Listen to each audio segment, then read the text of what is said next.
Shawarma అంటే చాలామంది favourite food అంటారు. ఇన్స్టాగ్రామ్లో, యూట్యూబ్లో చూస్తుంటే అబ్బాయి ఎంత టేస్టీగా ఉంటుందో అనిపించింది. కానీ నిజం ఏంటంటే మనం తినేంత వరకు, మనం ఎక్స్పీరియన్స్ చేసేంత వరకు ఆ తిప్పలేంటో మనకు తెలియదు.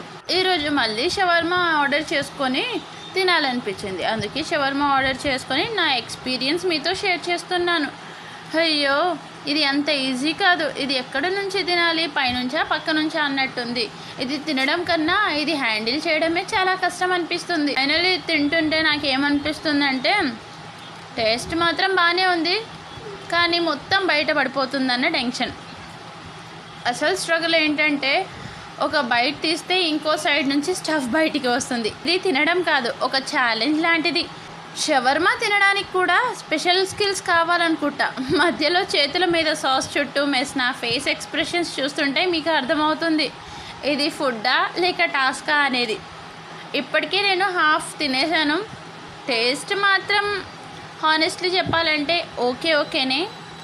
అందుకే స్ట్రగుల్ అయినా కూడా తినాలనిపిస్తుంది. ఇదే షవర్మా మ్యాజిక్ అనుకుంటా. ఫైనల్గా చెప్పొచ్చేది ఏంటంటే తినడం ఈజీ కాదు, కానీ టేస్ట్ మాత్రం వర్త్ ఇట్. మీరు కూడా for the first time shawarma తింటే నాలాగే స్ట్రగుల్ అయ్యారా? కామెంట్లో చెప్పండి. వీడియో నచ్చితే లైక్ చేయండి.